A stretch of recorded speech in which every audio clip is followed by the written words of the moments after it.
Maranata, desbravadores, tudo bem com vocês? Vamos para uma especialidade que eu gosto bastante, que é a especialidade de citologia. Foi uma das especialidades que eu utilizei no período que eu estava fazendo minha classe de líder para completar o mestrado de botânica. E é uma especialidade que eu gosto bastante e espero que vocês também gostem e aprendam muito. Especialidade de citologia. Essa é uma especialidade da área de estudo da natureza. Ela foi criada no ano de 2012 e foi criada pela Divisão Sul-Americana, a nossa divisão. E o que é que a gente vai ver durante essa instrução dessa especialidade? Vamos entender o que é citologia, importante. Vamos falar sobre algumas ferramentas importantes de algumas células, que são cílios e flagelos. Vamos falar também sobre alguns tipos de células procariontes e eucariontes, o que são elas, quais as diferenças de uma para outra. Vamos ver também as partes que compõem a célula eucarionte e quais as funções dessas partes. E por último, vamos falar um pouquinho sobre a permeabilidade e transporte através da membrana plasmática da célula. A citologia é uma área da biologia que estuda as células. E a gente tem aqui algumas representações, aqui uma cortiça de uma célula e aqui também uma célula, só que com um zoom maior. Percebam a diferença de como eram os microscópios antigamente e como são os microscópios atualmente. Temos um avanço muito grande aí da ciência e uma diferença muito grande entre essas tecnologias. E mais especificamente, a citologia estuda a estrutura e o funcionamento das células. A palavra citologia vem do grego, de duas palavras gregas, cytos, que deriva a palavra célula, e logos, que vem da palavra estudo, ou melhor, que deriva a palavra estudo. E o que é célula? Célula é a unidade básica, estrutural e funcional de todos os seres vivos. De forma resumida, essa especialidade vai tratar da vida num aspecto microscópico, muito pequenininho, que são as células. E para a gente começar, eu queria que vocês dessem uma olhada nesse videozinho aqui à esquerda.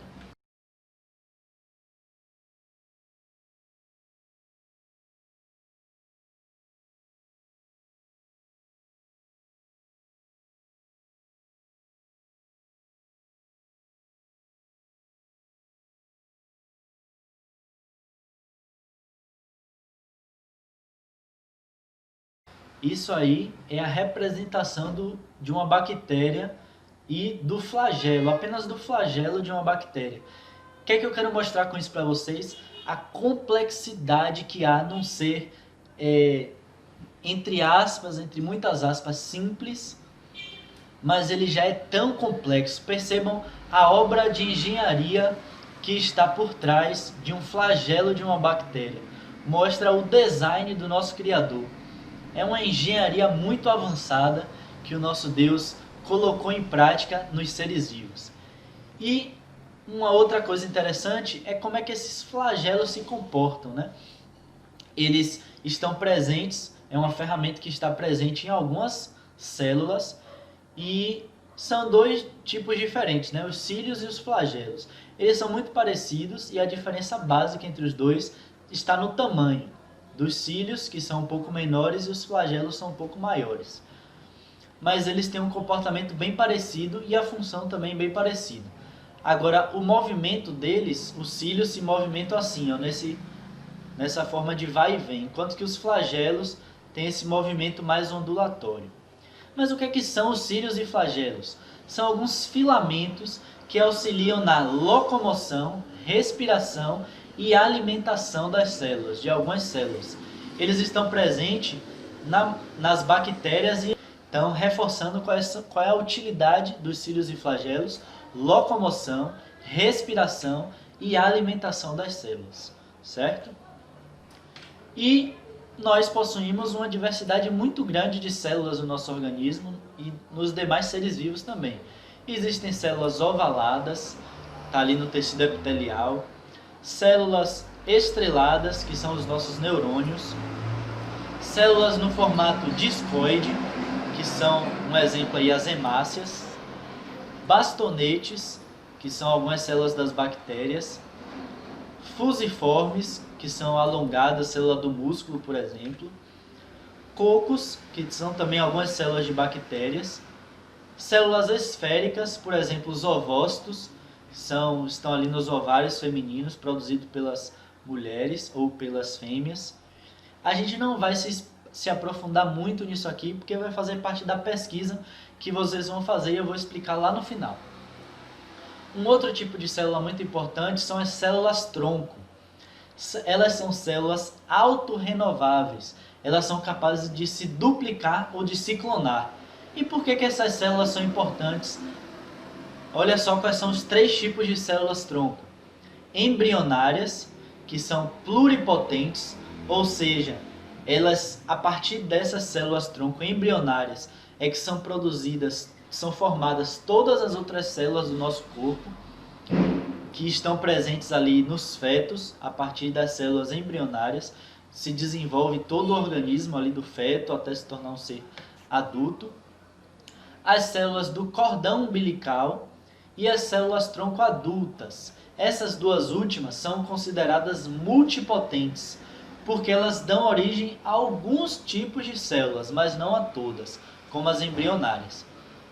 Certo? Então, o que são células tronco? São células autorrenováveis, porque elas se duplicam ou se clonam, formando novas células. E elas são de 3 tipos: embrionária, que são pluripotentes, dão origem a todos os tipos de células, ou cordão umbilical, ou células tronco adultas. Essas são multipotentes, que dão origem a apenas alguns tipos de células. E à medida que a gente vai envelhecendo, essas células tronco elas vão perdendo a sua funcionalidade. E nós temos muito menor quantidade delas. Inclusive, existem algumas pesquisas que utilizam célula-tronco para a reconstrução de tecidos e órgãos de seres humanos que têm algum tipo de doença degenerativa das células, e muitas dessas células são utilizadas, principalmente as células-tronco adultas, por questões éticas principalmente. Elas são utilizadas e retiradas da medula óssea. Outra questão importante que a gente precisa destacar são essas duas células, as células procariontes e as células eucariontes. Existem algumas diferenças entre elas. Pela imagem aqui do fundo, a gente já pode perceber algumas diferenças, e a gente vai ver mais especificamente a respeito delas. A célula procarionte, ela não possui membrana nuclear, ou seja, o seu núcleo é espalhado por toda a região aqui interior da célula. Já a célula eucarionte, ela possui uma membrana nuclear e o nucleolo. A gente também vai ver mais para frente esses termos. A célula procarionte não possui organelas com membranas, enquanto que as células eucariontes têm uma grande variedade de organelas com membranas. As células procariontes fazem a fotossíntese e a respiração pelas membranas. Já as células eucariontes fazem fotossíntese pelo cloroplasto, no caso das células eucariontes vegetais, enquanto que a respiração acontece nas mitocôndrias. A gente também vai ver mais um pouquinho a respeito desses termos mais na frente. E todas as bactérias são constituídas por células procariontes. Aí uma curiosidade. E o que de fato são essas células procariontes? O nome já indica, né? Proto vem de primitivo, cario, núcleo, ontos, ser. Então é um ser que possui um núcleo primitivo, ou seja, é uma célula cujo núcleo é espalhado pelo citoplasma. O núcleo não possui uma delimitação específica. Então, célula procarionte, o seu núcleo não possui uma delimitação específica. Já a célula eucarionte, eu vem de verdadeiro, cario, núcleo, ontos, ser. Então, é um ser que possui um núcleo verdadeiro. O que é que isso quer dizer? é uma célula que apresenta o núcleo delimitado por uma membrana, e a gente vai ver que o nome dessa membrana é carioteca, certo? Então, essas são as definições de célula eucarionte e célula procarionte. E as células eucariontes possuem três partes principais, que são membrana plasmática, citoplasma e núcleo. Lembra sempre disso. Células eucariontes possuem membrana plasmática, citoplasma e núcleo. Eu falei que existia uma diferença, né, entre células animal e vegetal. Quais serão essas diferenças? Vamos ver? A célula vegetal, ela possui uma parede celular formada por celulose. Então, além da membrana plasmática, ela possui uma segunda barreira, que é a parede celular. Já a célula animal não possui essa parede.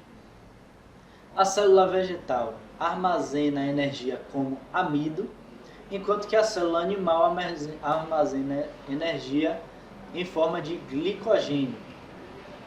A célula vegetal possui cloroplasto, lembra que eu falei antes, para fazer a fotossíntese, e elas fabricam o seu próprio alimento. Já a célula animal não possui o cloroplasto e não faz fotossíntese. A célula vegetal possui uma forma fixa, enquanto que a célula animal possui formas variadas. A célula vegetal possui um grande vacúolo central, enquanto que a célula animal possui um ou mais vacúolos, só que pequenos. E agora vamos para a primeira parte principal de uma célula eucarionte, que é a membrana plasmática. Quais são as funções da membrana plasmática? Eu trouxe aqui algumas. Ela delimita o espaço da célula, ela está ali ao redor, como se fosse uma capa, então ela delimita o espaço da célula. Ela controla a entrada e saída de partículas, como moléculas ou íons. Ela também permite que ocorram reações metabólicas, deixando as condições necessárias para que algumas reações químicas aconteçam. Ajuda a manter o formato da célula e ajuda a locomoção da célula. Aqui a gente tem um recortezinho, uma imagem de um exemplo de uma membrana plasmática. Nós temos aqui os lipídios, as proteínas. Essas partes não precisam vocês saberem exatamente, né? Aqui, laranjinha, está representado o colesterol. Então, só para vocês terem uma ideia de como é uma membrana plasmática. Segunda parte que compõe as células eucariontes é o citoplasma. Qual é a principal função do citoplasma? Ele armazena as organelas citoplasmáticas. O que são isso, organelas citoplasmáticas? São essas partes que constituem a célula. A gente vai estudar sobre cada uma delas mais especificamente. Aqui tem duas imagens representando essas organelas, né? Complexo de Golgi, carioteca no núcleo, retículo endoplasmático, mitocôndria. Tem diversas organelas que estão no citoplasma. Quais são essas organelas? A mitocôndria, tá aqui a imagenzinha da mitocôndria. Qual é a função da mitocôndria? Ela é responsável pela respiração celular. Centríolos, tá aqui duas representações de como eles podem aparecer, e eles participam da formação dos cílios e flagelos e também da divisão celular. Complexo de Golgi serve para armazenar e descartar substâncias. Está aqui a representação do complexo de Golgi. Vão memorizando essas coisas, tá? Qual a função de cada uma dessas organelas. Retículo endoplasmático rugoso, que é essa parte aqui representada meio rosado. É o retículo endoplasmático rugoso. É nele onde estão aderidos os ribossomos e é onde ocorre o transporte, distribuição e armazenamento das proteínas. Já o retículo endoplasmático liso, que está representado aqui na cor meio alaranjada, é onde ocorre o transporte, distribuição e armazenamento dos lipídios. Então, retículo endoplasmático rugoso é onde estão os ribossomos e onde ocorre transporte, distribuição e armazenamento de proteínas. No retículo endoplasmático liso é onde ocorre o transporte, distribuição e armazenamento dos lipídios. E os ribossomos, que estão no retículo endoplasmático rugoso, eles produzem as proteínas. Está representado aqui por esses pontinhos no retículo endoplasmático rugoso. Os lisossomos, o que são os lisossomos? São responsáveis pela digestão da célula. Está aqui os lisossomos, um exemplo, né, do lisossomos. E os peroxissomos contêm enzimas que degradam gorduras e aminoácidos. Está aqui uma representação do peroxissomo. Beleza? São algumas partes, vocês podem ler, reler, até se adaptar com qual a função de cada uma dessas partes. Certo? Vamos voltar aqui. Então a gente tem a mitocôndria, o centríolo, complexo de Golgi, retículo endoplasmático rugoso, que também é chamado de granuloso, retículo endoplasmático liso, que também é chamado de não granuloso, ribossomos, lisossomos e peroxissomos. São algumas organelas que estão no citoplasma. Bora lá para a última parte que compõe a célula eucarionte, que é o núcleo. O núcleo atua na reprodução celular, é onde estão contidas as informações hereditárias, que é o nosso DNA, e ele coordena as atividades celulares. Esse núcleo, ele também tem outras partes que compõem ele. A gente vai ver no próximo slide sobre essas partes. A primeira é a carioteca, essa parte superficial, essa membrana que envolve o núcleo, e ela é uma membrana porosa, que tem alguns furos. O nucleoplasma é uma massa fluida limitada pela carioteca, essa parte aqui, ó, que está ao redor. A cromatina é um material constituído por DNA, responsável pelas características hereditárias. E o nucleolo é a estrutura que produz as proteínas, que é essa parte mais aqui no interior do núcleo. Certo? Então, quais são as partes que constituem o núcleo? Carioteca, que é essa membrana ao redor do núcleo. Nucleoplasma, que é essa massa fluida que está no interior aqui, entre a carioteca, limitada pela carioteca. A cromatina, que é onde está o DNA, responsável pelas características hereditárias. E o nucleoplasma, que é essa parte aqui mais interior do núcleo, que produz as proteínas. Vamos para a última parte, está chegando já no finalzinho da especialidade, e a gente vai ver aqui algumas formas de permeabilidade da membrana plasmática. Algumas substâncias que atravessam tanto de fora para dentro quanto de dentro para fora em relação à célula, passando pela membrana plasmática. E essa permeabilidade existem algumas formas. A primeira é o transporte passivo e o transporte ativo. Existem essas duas formas de permeabilidade da membrana plasmática. No transporte passivo, existem três formas basicamente, que é a difusão simples, difusão facilitada e osmose. No transporte ativo, duas formas, a fagocitose e a pinocitose.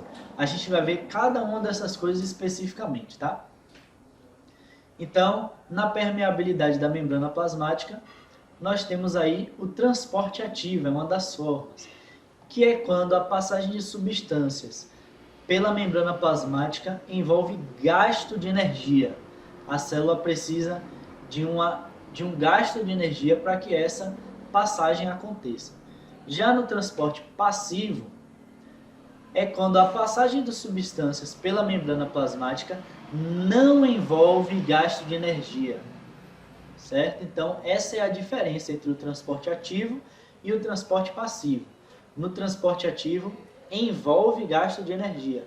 no transporte passivo não envolve gasto de energia, certo? E nós temos aqui alguns exemplos, como eu falei no slide anterior. No transporte passivo, difusão simples, difusão facilitada e a osmose, que não está representada aqui. Já no transporte ativo, é necessário gasto de energia, e tem a representação aqui com essa molécula de ATP. Então, a respeito do transporte passivo, a difusão simples é o deslocamento direto e natural do soluto da região mais concentrada para a região menos concentrada. A gente pode ver aqui nessa imagem, tá vendo? Existe uma concentração maior, tem maior quantidade nesse espaço dessa substância, e essa substância em maior quantidade vai passar para onde tem menor quantidade. Dessa forma, vai haver um equilíbrio entre as duas partes. Sempre tem essa tendência de buscar o equilíbrio na célula. Então, passando do meio mais concentrado para o meio menos concentrado, e é um deslocamento direto e natural do soluto, certo? O outro exemplo é a difusão facilitada.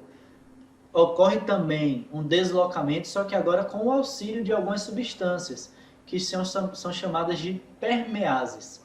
São essas proteínas aqui que facilitam a passagem do soluto da região mais concentrada para a região menos concentrada. Certo? E por último, nós temos a osmose, que agora tem meio que ao contrário. É o solvente que se desloca do meio menos concentrado para o meio mais concentrado, através de uma membrana semipermeável, que no caso da célula é a membrana plasmática. Então percebam aqui no exemplo que essas imagenzinhas que representam as moléculas de água, que é o solvente, ela está passando do meio que está mais concentrado para o meio menos concentrado, de forma também a buscar o equilíbrio. Resumindo, difusão simples, o soluto passa do meio mais concentrado para o meio menos concentrado, de forma direta e natural. Na difusão facilitada, existe uma substância que auxilia a passagem do soluto da região mais concentrada para a região menos concentrada. No caso da osmose, o solvente é que se desloca do meio menos concentrado para o meio mais concentrado, certo? E no transporte ativo, temos dois exemplos: a fagocitose, que é o processo em que uma célula engloba a partícula sólida através de pseudópodes, que são espécies de falsos pés. Se vocês observarem bem aqui na imagem, nesse GIF, a célula ela projeta uma parte dela para fora e engloba uma outra substância. O transporte ativo, a fagocitose e a pinocitose, que a gente vai ver depois, ela acontece normalmente com as bactérias e com as células do sistema imunológico. E o que é a pinocitose? É o processo pelo qual a célula ela ingere líquidos ou pequenas partículas, só que dessa vez ela forma um canal. Então a membrana plasmática ela se dobra para dentro, formando esse canal, e dessa forma ela engloba a partícula que está na parte externa. E daí vão acontecer outros processos, né, que não vem ao caso aqui nessa especialidade. De forma resumida, olha só os dois exemplos, lembrando que estamos tratando de transporte ativo que envolve gasto de energia. Então, na fagocitose, a membrana plasmática ela externa aqui esses pseudopés ou pseudópodes, de forma que engloba a partícula externa. Enquanto que na pinocitose, a membrana plasmática ela entra formando esse canal que também engloba a partícula sólida, certo? Então tá aí a diferença entre a fagocitose e a pinocitose. Fagocitose externa e engloba, a pinocitose forma um canal. E agora, para a gente fechar a especialidade e para vocês ampliarem o conhecimento de vocês, qual é a pesquisa que vocês vão precisar fazer? Identificar por meio de fotografia ou de desenhos 5 diferentes tipos de células. Podem ser musculares, ósseas, cartilaginosas, adiposa, leucócito, hemácias, neurônios, etc. Então vocês vão representar, pega 5 imagens desses exemplos de células e representa lá qual é o tipo de célula. Se é uma célula óssea, se é uma célula muscular, cartilaginosa, enfim. Certo? E como referência eu utilizei esses materiais aqui e vocês podem também estar consultando. Eu queria deixar em destaque, e eu vou deixar na descrição do vídeo, a instrução, na verdade o carrossel de especialidades do mestrado de Botânica que aconteceu nesse final de semana no Clube Grandes Rios, da Igreja de Vale dos Lagos. E lá teve uma instrução com a professora Ellen sobre essa mesma especialidade aqui de citologia. Vocês podem estar ampliando o conhecimento de vocês assistindo essas instruções que estão lá, em especial a instrução de citologia que está a partir do minuto 9, segundo 42. Vocês podem dar uma conferida lá, certo? Maranata!